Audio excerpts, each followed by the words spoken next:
Il complète actuellement une maîtrise en administration des affaires. Sa carrière professionnelle dans le réseau de la santé a débuté il y a 4 ans, tout jeune, vous voyez. Il occupe actuellement la fonction de chef de service santé et sécurité au travail au 6 de la Naudière et il vous entretiendra sur un projet mobilisant le paritarisme au cœur d'une démarche préventive. Je vais prendre le temps qu'on discute aujourd'hui du virage qu'on est en train d'effectuer au 6 de la Naudière. Un virage qui fait du sens à ce que vous avez entendu aujourd'hui, un virage qui est axé beaucoup plus sur la proaction que sur la réactivité. Pour nous, c'est un choix qui est important au 6 de la Naudière. Quand je vous parle d'une démarche préventive, pour nous, la démarche préventive, c'est un projet mobilisant en soi.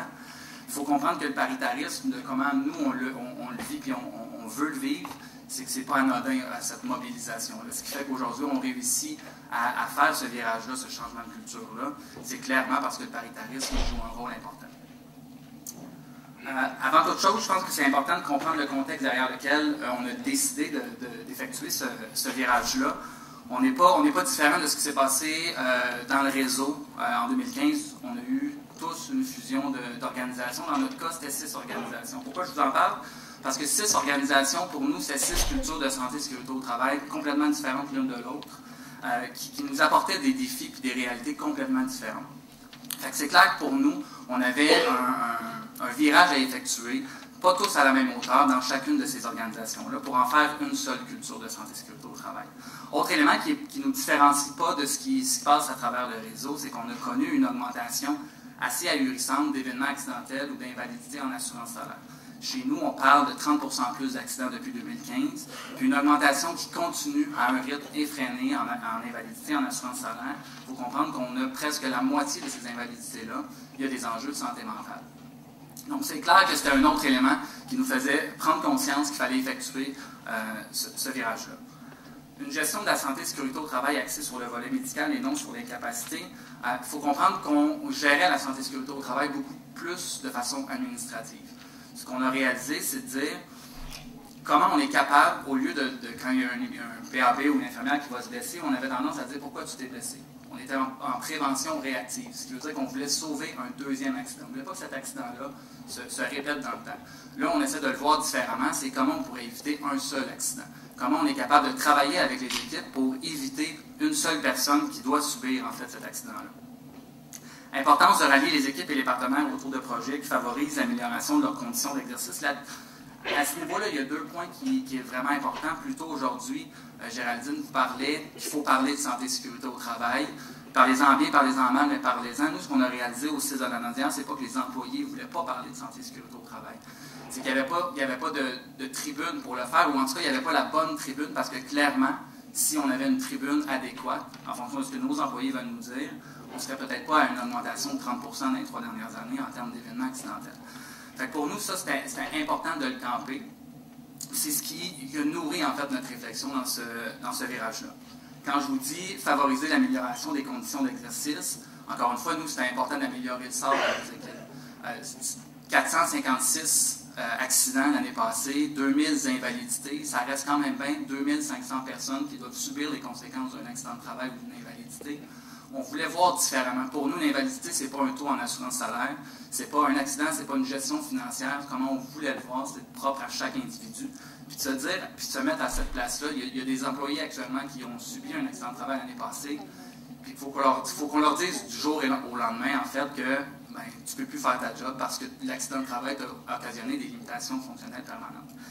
Fait que ça, ce changement de culture-là, pour les gens au niveau du service de santé, entre autres, ou au niveau des dirigeants, c'est de voir la chose différente. C'est d'arrêter de penser qu'il y a juste un côté financier, mais que réellement, il y a un travail à faire qu'on peut faire avec les équipes et les impliquer dans cette démarche-là. Ça, c'est par rapport au contexte. Le contexte qui nous a amené à avoir cette réflexion-là. L'autre élément qu'on a discuté, c'est les objectifs derrière ce virage-là. Pour nous, c'est-à-dire pourquoi on veut effectuer ce virage-là. On a compris le contexte, mais vers où on veut aller, puis c'est quoi les meilleurs objectifs qu'on veut absolument atteindre. Il faut comprendre qu'à chaque fois qu'on fait une action, en termes préventifs. Si ça n'atteint pas les 4 critères, bien, on ne le fait pas. Parce que pour nous, ça ne fait pas de sens pour nous, ça ne fait pas de sens pour les équipes de travail.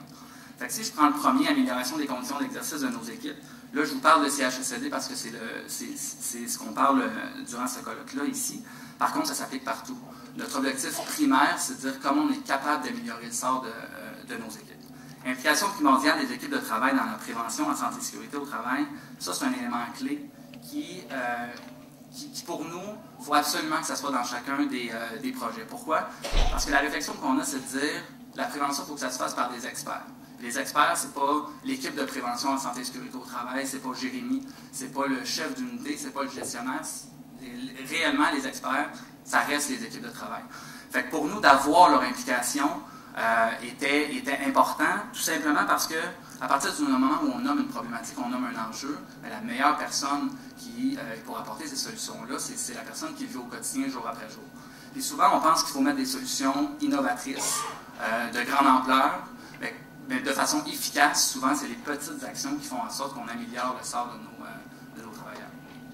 Prise en charge, une responsabilisation du milieu par le milieu, puis la prévention au cœur des compétences de nos gestionnaires. Pour nous, ce qu'on voulait, c'est de travailler dans la pénombre, de travailler pour les équipes de travail, de travailler pour le gestionnaire. Souvent, on met beaucoup de pression sur les gestionnaires dans le réseau de la santé sans se poser la question, est-ce qu'ils ont tous les habilités par leur expérience, par leur background, est-ce qu'ils sont capables de faire ce genre de travail-là?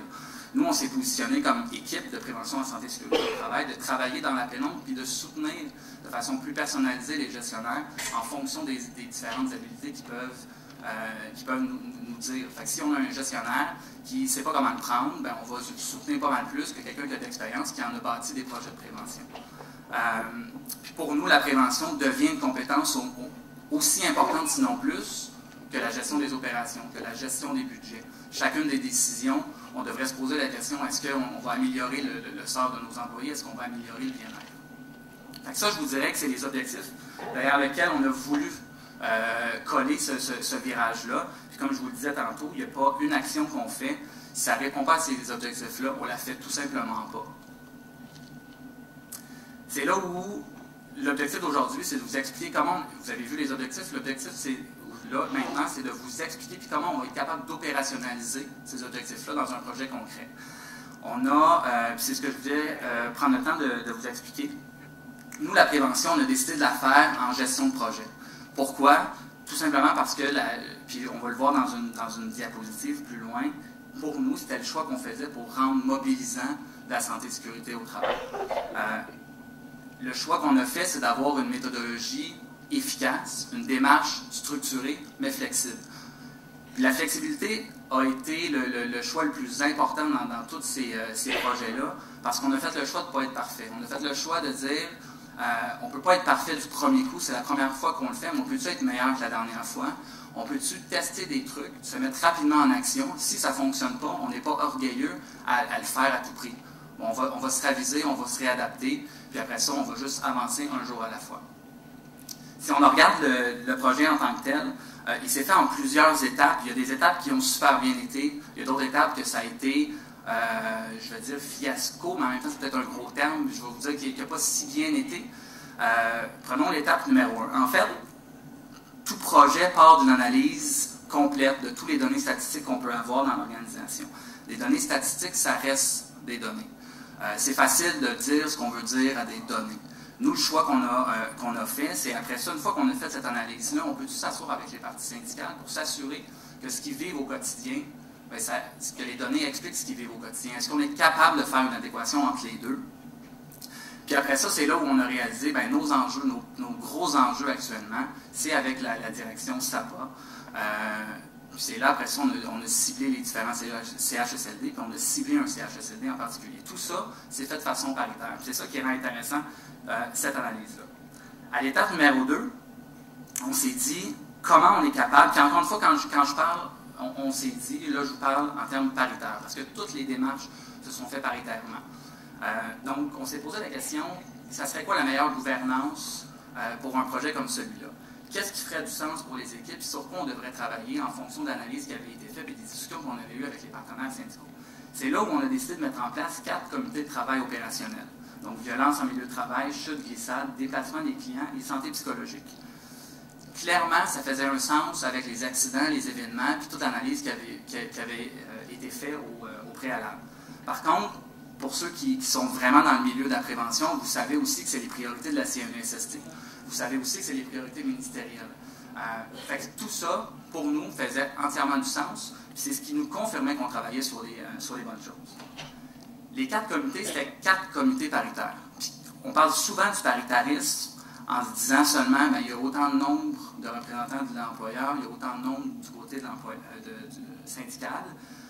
Par contre, pour nous, les comités, on voulait qu'il y ait une latitude décisionnelle, on voulait qu'ils prennent des décisions, on voulait beaucoup plus qu'un simple devoir de recommandation ou une influence qui des fois était à hauteur variable. On voulait qu'ils décident, puis qu'après ça, le comité stratégique, le seul travail qu'il devait faire, c'est d'approuver le travail que les comités opérationnels faisaient, puis ultimement, qui provenait des employés eux-mêmes. Donc, c'est comme ça qu'on a décidé de gouverner ce projet-là. C'est là où on arrive à l'étape numéro 3 qui s'est fait en avril dernier. On a créé une structure de participation des employés dans toutes les étapes du projet. Encore une fois, je vous le disais, la réflexion s'est toujours bâtie au sens que, pour nous, les experts, la résolution de problèmes doit se faire par les experts, puis les experts, c'est le préposé aux bénéficiaires qui le vit au quotidien, c'est l'infirmière, c'est tous les types d'emplois qui vivent ces enjeux-là, jour après jour, depuis 5 ans, depuis 10 ans, depuis le jour où ils ont mis les pieds à cet endroit-là. Et c'est là où on a réfléchi dans des comités, comment on pourrait aller chercher réellement c'est quoi les enjeux qu'ils vivent à tous les jours. Et c'est là où on a décidé de bâtir un questionnaire.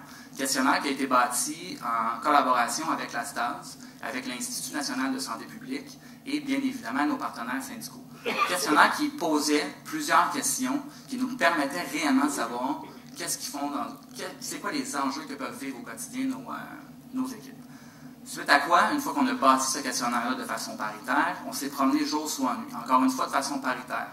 Et il y avait des représentants d'employeurs, il y avait des représentants syndicaux. On se promenait jour, soir, nuit sur l'ensemble des corps de travail pour que les gens puissent être libérés pour répondre à ce questionnaire-là.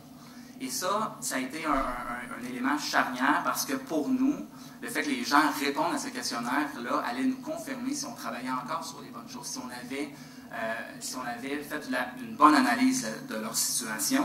Et plus de 80% des gens ont répondu à ce questionnaire-là. Les gens qui ont subi un accident de travail, qui étaient chez eux en arrêt de travail, qui étaient en invalidité, ont aussi répondu à un grand nombre ce questionnaire-là. Fait que ça faisait juste nous confirmer, c'est un signal fort qu'ils nous envoyaient en disant « continuez comme ça parce que vous travaillez exactement ce pourquoi on essaie de parler et de discuter depuis tant d'années. » Une fois les questionnaires complétés, on a bien évidemment interprété les résultats. Encore une fois, on s'est dit, est-ce qu'on s'assure de bien interpréter ce que les gens veulent nous dire? Et c'est là, une fois que cette interprétation-là, on l'a fait, on s'est assis avec les équipes, on a fait des présentations pour assurer qu'à ce moment-là, en avril, à chaque fois, je me tasse, puis en avril, on voulait s'assurer qu'on travaillait encore sur le bon problème, parce que ça ne donne rien de mettre de l'énergie sur quelque chose qui ne fait pas de sens pour les équipes. Et c'est là où ils nous ont, encore une fois, confirmé qu'on était sur le bon chemin et qu'on travaillait sur les bons enjeux. L'étape 4, en septembre dernier, c'est probablement l'étape qui me rend le plus fier de cette démarche-là, parce que je vous le disais, pour nous, la résolution de problèmes doit venir des équipes de travail. Ça ne doit pas venir d'un bureau quelconque, d'un gestionnaire ou pire, de quelqu'un comme moi qui n'a jamais été préposé aux bénéficiaires. Et c'est là où on a décidé de mettre en place, de tester, en fait, parce qu'il y a quelque chose qu'on n'avait jamais fait, nous, dans notre organisation, de mettre en place des focus groups. De façon paritaire, on a permis aux gens donc d'avoir une salle complète dans laquelle il y avait des animateurs. Un animateur qui pouvait être un représentant de la STAS, un représentant d'employeur ou encore un représentant syndical. Les employés, durant 2 jours, ont été libérés pour aller discuter avec ces animateurs-là sur des enjeux qu'ils avaient nommés au préalable dans des questionnaires pour réfléchir avec eux puis proposer des solutions. Si vous étiez des décideurs, parce que là, on vous permet d'avoir une latitude décisionnelle, une autonomie décisionnelle, qu'est-ce que vous feriez? Et c'est là où ça a suscité plusieurs pistes de solutions. Des pistes de solutions, comme je vous le disais tantôt, qui ne sortaient pas d'ordinaire. C'est des pistes de solutions que qui étaient très opérationnels, mais en même temps, ce qu'ils veulent, c'est de régler le problème. Fait que c'est à partir du moment où ils trouvent des solutions opérationnelles qui fonctionnent bien, ben on serait juste niaiseux de ne pas les utiliser et de les appliquer. Fait qu'une fois qu'on a fait ça, on a décidé de faire une mise en commun, finalement. Mise en commun qui nous a permis d'avoir un plan d'action. Plan d'action qui provient simplement des employés. Fait que vous comprenez que l'adhésion à ce virage-là, à ces changements-là, parce que ça chamboule bien des façons de faire, bien, on ne le vivait pas parce qu'ils ont été impliqués dès le début du projet. Donc, la prochaine étape qui s'en vient, en fait, c'est qu'on va présenter ce plan d'action-là avec des échéanciers qu'on aura décidé tout le monde ensemble au comité stratégique. Le comité stratégique qui est constitué, en fait, des présidents syndicaux et de la direction concernée. L'objectif, c'est pas de discuter du plan d'action, parce que comme je vous le disais, l'objectif, c'est juste de trouver une façon pour arriver à mettre en place ces actions-là. On vise une application de ce plan d'action-là en octobre-novembre et mars prochain. L'objectif, c'est pas d'avoir des résultats rapides ou une application rapide du plan d'action, mais simplement d'y aller une étape à la fois, de jaser de prévention de plus en plus, puis c'est un peu ça l'objectif. Il faut que les gens comprennent qu'on fait ce virage-là et que ça fait du sens pour eux. Fait que réellement, ça a été ça le projet en tant que tel, plus concrètement, qui nous ont permis d'opérationnaliser les objectifs que je vous nommais tantôt. Il y a beaucoup de gens qui me demandent qu'est-ce qui fait que ce projet-là a été mobilisant et qu'on ne vit pas les changements ou est-ce qu'on ne vit pas la réticence à ce changement-là. Bien, ça fait un sens que vous voyez dans la diapositive, ça fait un sens avec les objectifs que je vous nommais au départ. À partir du moment où on restait focus sur les objectifs, c'est ce qui rend aujourd'hui que je peux vous assurer que ce projet-là est mobilisant. Un paritarisme plus fort que jamais. Un travail d'équipe avec les partenaires syndicaux. Pour moi, de jaser continuellement avec les partenaires syndicaux permettait d'avoir réellement le pouls des équipes, de s'assurer qu'on travaillait toujours dans le bon sens. Et ça, je vais toujours le dire, en prévention, il faut absolument avoir des projets de façon paritaire parce que ça avance tellement plus vite, puis il n'y en a pas de réticence au changement à partir du moment où on les implique à toutes les étapes du projet. Les employés au cœur des décisions. Souvent, on entendait, on a les employés au cœur de nos préoccupations. Ouais, OK, ça veut-tu dire que tu prends des décisions en fonction de leur bien-être, en fonction d'améliorer leur sort? Bien, là, clairement, ce qu'on s'est dit, c'est à partir du moment où on implique l'employé dans le choix des problématiques, dans le choix des solutions, c'est clair qu'il va être au cœur de nos décisions. Et nécessairement, il y a une prise en charge de la prévention par le milieu, parce que là, ils voient un sens à ce genre de projet-là. Ils comprennent vers où il faut aller, puis nécessairement, naturellement, ils vont faire une prise en charge. Là, je vous parle juste des beaux côtés. Je vous le disais tantôt, on a eu certains enjeux, des trucs qu'on a testés qui ont fonctionné un peu moins bien, puis qu'on ne va pas répéter dans les projets qui sont en train de s'actualiser dans les prochains mois, dans les prochaines semaines. Vaincre le scepticisme des équipes de travail. En fait, ça a été assez impressionnant où on n'est pas les premiers à venir leur dire qu'on veut améliorer leur sort, on n'est pas les premiers à leur dire qu'on veut un projet innovant qui va vraiment changer leur quotidien pour le mieux. Ça fait probablement la personne que ça fait 15 ans qui est là, il doit avoir entendu mon discours 102 fois. Puis jamais, ou pratiquement peu, de projets ont abouti. Peu de projets ont amené les résultats escomptés. Et ça a été un gros défi. Tantôt, quand je vous disais, on a moins de résistance au changement, bien, pour battre ce scepticisme-là, ce cynisme-là, c'est là où on a mis beaucoup d'emphase sur la communication. Pas mal plus qu'on pensait au départ. Souvent, on rencontrait les équipes, on leur envoyait des communiqués. On utilisait plusieurs moyens de communication pour les atteindre puis leur faire comprendre qu'on comprend leur scepticisme. Parce que moi, dans leur situation, j'aurais probablement le même discours. Mais c'est là où ce projet-là, on veut que ça fonctionne puis on a besoin d'eux autres. Outiller les gestionnaires afin d'augmenter l'efficacité d'une telle démarche. Ça aurait été trop facile parce que, pour nous, je vous le disais, le gestionnaire doit être en avant-plan. On doit intégrer la prévention dans leur habilité de gestionnaire. Ça aurait été trop facile de leur lancer je vais dire le bateau, mais c'est clairement pas ça l'expression. Leur lancer c'est quoi l'expression? Voilà, leur lancer le flambeau. Puis de leur dire, bien, faites ce que vous avez à faire, vous devez le savoir, vous êtes gestionnaire. Ça, le nombre de fois que je l'entends. Par contre, ce que nous, on s'est assuré, c'est de dire, bien, ayons une relation transparente avec lui, sachons réellement c'est quoi ses forces, c'est quoi ses faiblesses, puis nous, on va adapter notre soutien en fonction de ce qu'eux vivent au quotidien. Parce qu'on en demande une puis un autre à nos gestionnaires actuellement dans le réseau, et c'est là où l'équipe de prévention, c'est de travailler en soutien, puis d'avoir un soutien personnalisé en fonction du gestionnaire qui est devant eux. Soutenir ce virage avec tous les aléas du quotidien. Ça, je vous dirais qu'on l'a vécu.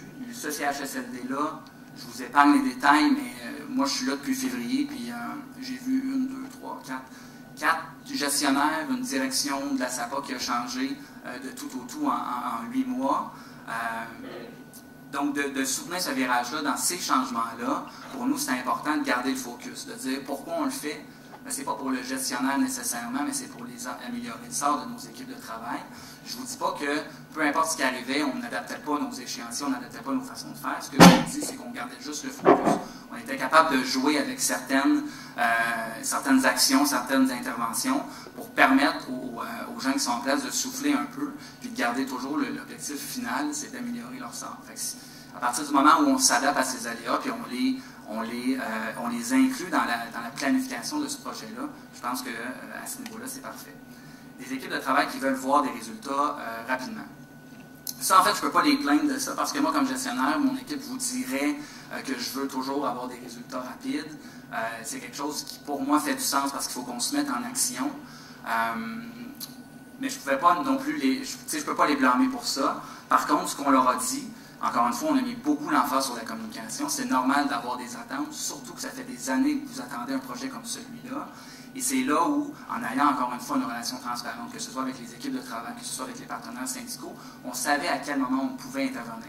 Quand nous, on était un peu plus loin du quotidien, bien, rapidement, les partenaires syndicaux nous ramenaient dans le droit chemin en nous disant « Oui, peut-être que là, ça serait peut-être important de rencontrer les équipes parce qu'on sent un essoufflement ou des questions sans réponse. » Et donc voilà. Fait que ça, je vous dirais que c'est les défis qu'on a vus. On va certainement en vivre dans la réalisation du plan d'action qui s'en vient, mais en même temps, comme je vous le disais tantôt, on vise l'amélioration.